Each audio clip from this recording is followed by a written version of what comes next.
Halo Rek, balik lagi sama Piye kabar? Aku harap kalian selalu happy ya. Hari ini hari Valentine dong. Kalian pasti tahu kan hari Valentine itu hari apa? Yap, hari kasih sayang.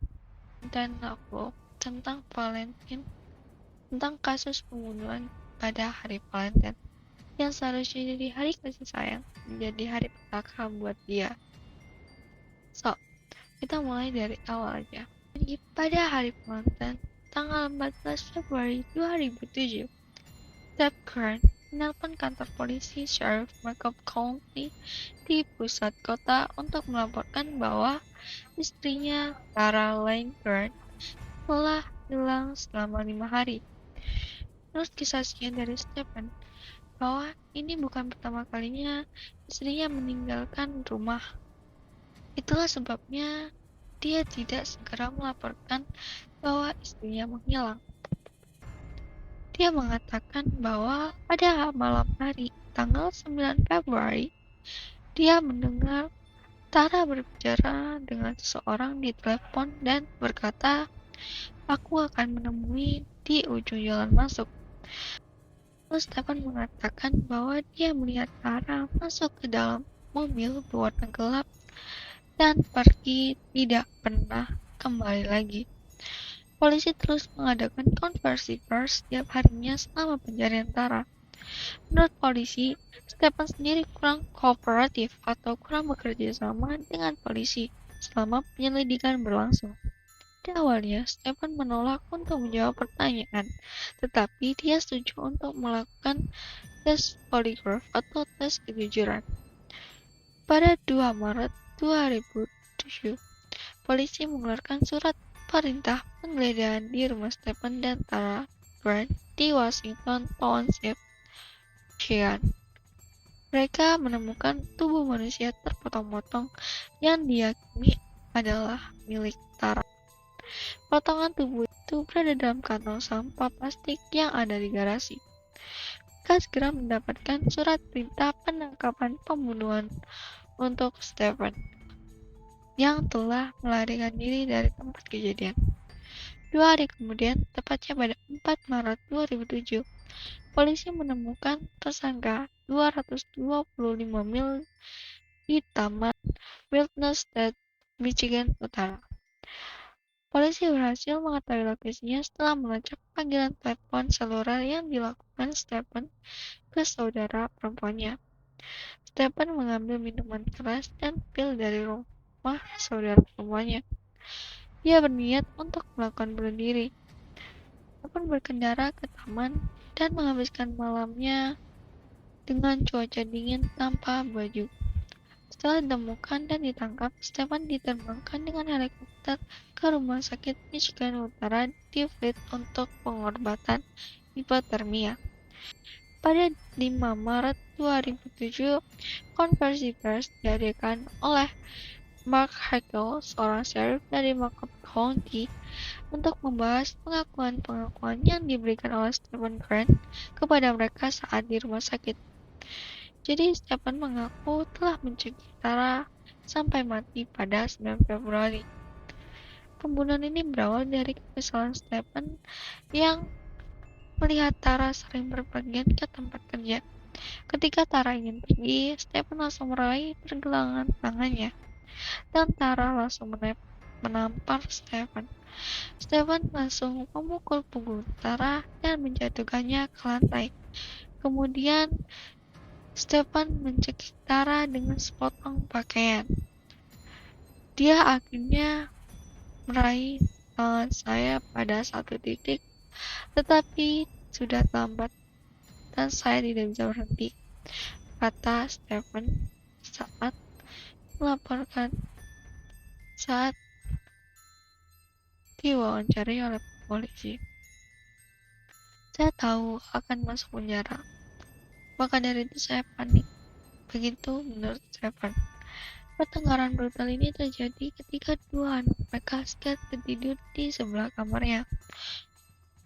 Setelah Tara tidak bernafas lagi, Stephen mengikatkan sabuk di lehernya dan menyeret tubuh Tara menuruni tangga yang lalu masuk ke garasi. Sabuk yang tadinya dipasangkan akhirnya pun putus dan membanting kepala Tara hingga terjatuh di lantai beton. Stephen mengatakan pada polisi itu terdengar seperti menjatuhkan semangka di atas semen. Oh, gila banget. Dia berhasil memasukkan tubuhnya ke dalam mobilnya. 2 hari kemudian, Stephen membawa mayatnya ke toko alat ayahnya, lalu memotong Tara dengan pisau dan gergaji besi menjadi beberapa bagian. Menurut dokumen yang ada, Stephen berkata, "Saya hanya berkata pada diri sendiri, lihat, jika Anda tidak melakukan ini, Anda akan dipenjara seumur hidup." Dan saya terus memotongnya. Seperti itu pengakuan dari Stephen ketika memotong tubuh Tara. Stephen menggunakan kereta luncur plastik milik anaknya untuk membawa jenazah istrinya ke dalam hutan, lalu menyabarkannya dan menguburkan tubuh Tara di bawah salju. Beberapa hari kemudian ketika polisi mengumumkan mereka akan menggeledah area hutan itu, Stephen langsung mengambil tubuh Tara dan menyimpannya ke dalam wadah plastik yang ada di garasi. Penyelidik akhirnya menemukan satu potong tubuh di sana yang mengarah ke penangkapan dari Stephen. Setelah dibebaskan dari rumah sakit, Stephen diangkut ke Macomb County pada tanggal 6 Maret 2007. Stephen secara resmi didakwa dengan kasus pembunuhan tingkat 1 yang direncanakan dan dengan hitungan 2 disentrik atau mutilasi mayat. Tuduhan pembunuhan tingkat 1 pertama yang direncanakan sebelumnya diancam dengan hukuman penjara seumur hidup. Sedangkan untuk hukuman pemotongan hingga 10 tahun penjara ataupun denda 5.000 US dollar atau bisa juga keduanya. Pada 13 April 2007, Jaksa Wilayah Macomb merilis 2 bagian pengakuan Stephen yang secara terbuka, dari transfer wawancara dengan detektif dan pengakuan tulisan tangannya sendiri. Pada 21 Desember 2007, Stephen dinyatakan bersalah atas tuduhannya dan menjadi pembunuhan tingkat 2. Dan pada 21 Februari 2008, dia dijatuhi hukuman minimal 50 tahun penjara.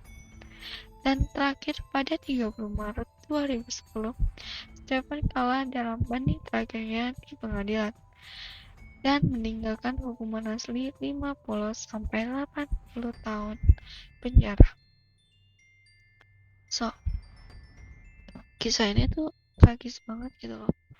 Valentine yang harusnya sebagai Valentine yang menyenangkan menjadi Valentine berdarah. Jadi gimana ya, menurut aku yang ini tuh kayak uh, harusnya kan hari Valentine hari kita bersama sama pasangan kita gitu, saling bahagia atau selama keluarga kita gitu. Tapi ini enggak, jadi malah kayak gimana ya, Valentine berdarah gitu, bukannya kesenangan namun kesedihan gitu.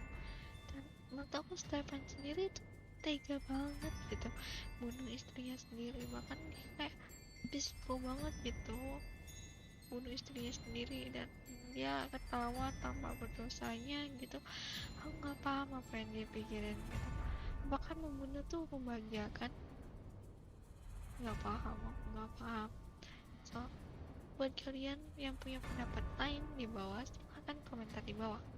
Kalau menurut aku sendiri ini ceritanya cukup menyayat hati, karena emang cuma karena masalah sepele bisa membuat hubungan itu retak gitu. Ya jangan remehkan masalah sepele itu ya kan. Dan cakap semangat, aculah subs dan klik lonceng nih. Lan aculah like, share, and comment ben aku semangat kayak konten mana.